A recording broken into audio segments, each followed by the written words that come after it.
Assalamualaikum warahmatullahi wabarakatuh. Salam sejahtera dan salam sahabat ibu kandung Suluh Budiman. Kami daripada kumpulan 14 akan membentangkan topik 14 iaitu isu-isu falsafah dan dasar pendidikan. Isu falsafah pendidikan. Berbagai isu yang telah diutarakan oleh beberapa pihak, tetapi isu dalam pendidikan ini telah diatur dengan baik seperti dalam kurikulum. Semestinya Kementerian Pendidikan Malaysia merujuk falsafah pendidikan untuk menambah baik kurikulum pendidikan di sekolah. Jadi semestinya kurikulum ini adalah mengikut PIY dunia seperti maklumat pembelajaran. Apakah maklumat pembelajaran yang diberikan kepada pelajar seperti maklumat pembelajaran itu untuk tujuan pembelajaran itu sendiri. Dia bukan sekadar belajar sahaja di sekolah tetapi diterapkan di dalam kehidupan seharian. Yang seterusnya adalah dari segi penilaian. Penilaian dilakukan menerusi peperiksaan ataupun pendaksiran dalam bilik belajar.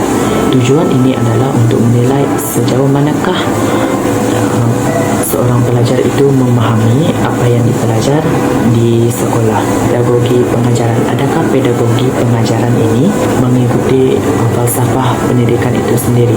Jadi pedagogi ini perlu merujuk falsafah pendidikan supaya tepat pilihannya dalam pengajaran dan pembelajaran di sekolah. Pedagogi yang baik akan mempengaruhi cara pengajaran dan pembelajaran di sekolah itu sendiri.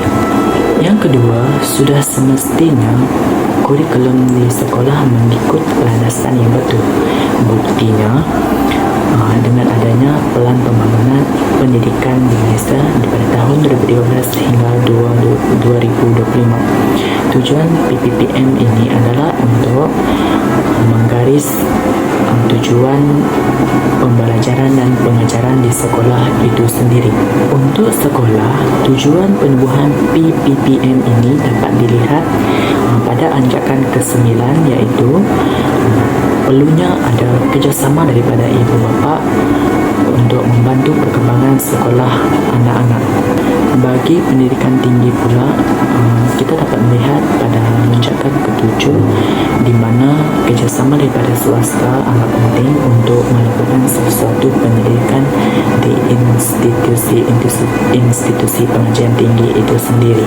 Oleh itu, falsafah pendidikan amat penting untuk menentukan hala tuju pendidikan di Malaysia pada masa yang akan datang. Jadi, falsafah pendidikan perlu menjadi rujukan utama jika mahu mengubah sesuatu kurikulum ataupun kurikulum dalam pengajaran dan pembelajaran di sekolah itu sendiri. Isu yang kedua ialah kewajaran isu falsafah pendidikan dan revolusi industri yang keempat. Seperti yang sedia maklum, kebanyakan universiti ataupun institusi pengajian tinggi pada masa kini amat mementingkan kemahiran supaya bila pelajar itu telah keluar ataupun menjadi graduan, mereka dapat memperoleh pekerjaan yang baik. Tetapi, adakah ia wajar jika pengajaran pada masa kini yang mementingkan kemahiran semata-mata? Jika merujuk kepada falsafah pendidikan, dia bertujuan untuk melahirkan individu yang seimbang dari segi emosi, rohani, jasmani dan intelek. Jika salah satu komponen daripada 4 ini tiada dalam belajar, maka ia telah bercanggah dengan falsafah pendidikan kebangsaan. Revolusi industri keempat dalam pendidikan ini hanyalah mementingkan kemahiran kepada pelajar semata-mata dan mengabaikan 4 aspek yang terdapat dalam falsafah pendidikan.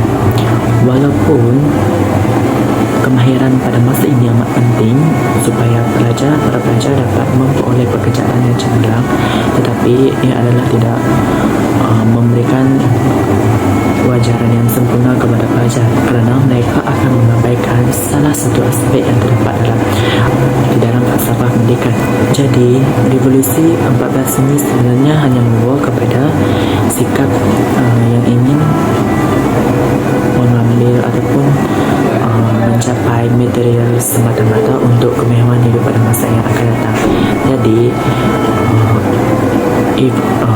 revolusi industri ke-14 ini sebenarnya tidak wajar ataupun tidak menepati kehendak falsafah pendidikan, iaitu menerapkan pelajar supaya seimbang daripada segi rohani, emosi, intelek dan jasmani. Oleh itu, falsafah pendidikan adalah amat penting jika kita ingin mengubah ataupun menambah baik sesuatu pendidikan ataupun cara pendidikan pada masa yang akan datang, tidak kira di mana sama ada di institusi pengajian tinggi ataupun di sekolah-sekolah. Terdapat 5 isu dasar dan sistem pendidikan. Pertama, mengesyorkan wujud sekolah satu aliran tanpa mengabaikan bahasa lain. Kerajaan perlulah mewujudkan sekolah satu aliran yang hanya menggunakan bahasa Malaysia sebagai bahasa pengantar tanpa mengabaikan bahasa Cina, bahasa Tamil dan bahasa etnik lain dalam proses pengajaran dan pemudahcaraan. Selain itu, kerajaan juga hendaklah memartabatkan semula bahasa etnik seperti bahasa Kadazan Dusun, bahasa Iban dan bahasa Bajau serta bahasa Semai yang terdapat di Malaysia ini dimasukkan dalam silibus pendidikan kebangsaan, sekaligus menyokong kepada identiti nasional, persis seperti negara Singapura yang terdiri daripada pelbagai etnik tetapi boleh menjadi sebuah negara yang maju kerana semua etnik mereka disatukan dalam satu aliran pendidikan. Isu seterusnya iaitu memastikan pendidikan kita membentuk rakyat yang berakhlak. Pertama sekali, guru hendaklah menjadi menunjukkan contoh yang baik kepada pelajar, kerana guru merupakan role model kepada pelajar serta ikutan kepada pelajar. Kedua iaitu mengajar tentang adab. Untuk bagi non-Muslim, bagi Kristian, mereka telah mempelajari iaitu pendidikan moral yang mengajar tentang nilai-nilai murni dan sahsia kesopanan kepada mereka di sekolah lagi, manakala yang Muslim pula akan belajar pendidikan agama Islam yang banyak juga mengajarkan tentang tingkah laku serta kesopanan kepada orang lain. Di Malaysia, peperiksaan hanya bergerak kepada kognitif dan bukan adjektif sahaja. Sekaligus itu yang membimbangkanlah.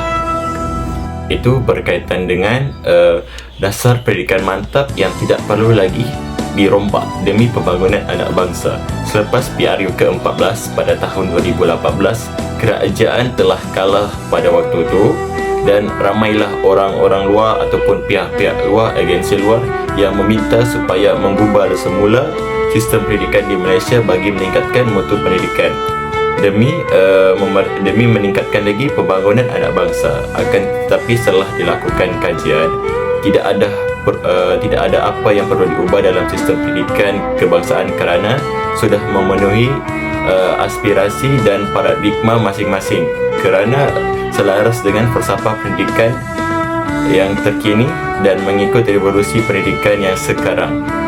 Selain itu ialah memartabatkan bahasa Melayu. Setiap sekolah hendaklah mempunyai satu aliran saja di mana bahasa Melayu merupakan sebagai bahasa pengantar.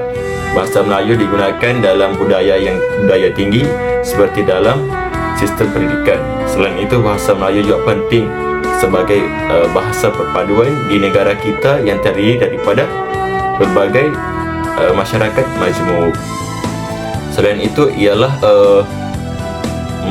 melahirkan insan mahir demi memenuhi keperluan negara. Kurikulum pendidikan di Malaysia hendaklah dikemaskini dari semasa ke semasa, iaitu dalam tempoh 5 hingga 10 tahun sekali. Sistem pendidikan sekarang digunakan pakai bermula dari tahun 2021 lagi, semasa pemerintahan mantan Menteri Pendidikan iaitu Dr. Mazli Malik pada waktu itu. Isu yang kelima atau isu yang terakhir, iaitu guru Malaysia antara guru yang paling berdedikasi di dunia. Kumpulan pendidikan dari penilai pendidikan antarabangsa Universiti Cambridge telah melakukan bancian, di mana dalam bancian tersebut mendapati 3 daripada 4 guru di Malaysia gemar melakukan kelas tambahan. Sekaligus kelas tambahan tersebut membantu pelajar untuk mendapatkan keputusan peperiksaan yang cemerlang. Dalam bancian mereka tersebut, pelajar yang di Malaysia yang mengikuti kelas tambahan juga mendapat keputusan yang baik daripada negara-negara lain dalam kumpulan bancian mereka.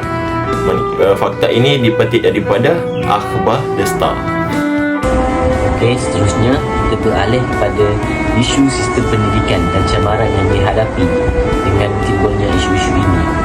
Terdapat 10 isu dan yang pertama adalah pelajaran hanya berfokuskan peperiksaan dan pencapaian. Sistem pendidikan di Malaysia yang hanya berorientasikan pendidikan, yang hanya berorientasikan peperiksaan menyebabkan kegagalan untuk membangunkan murid secara holistik dari segi jasmani, emosi, rohani dan intelek. Yang kedua adalah pendidikan berterusan.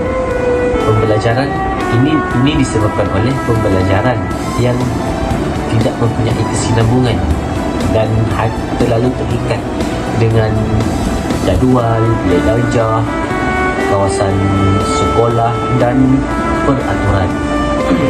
Yang ketiga adalah pendidikan bersepadu. Pendidikan bersepadu gagal untuk menyatupadukan hubungan antara subjek pelajaran sebagai satu ilmu dan aspek keinsanan atau kemanusiaan. Ini disebabkan oleh para pelajar hanya mempelajari subjek secara terpisah. Dan yang keempat, kesejahteraan dan kemakmuran.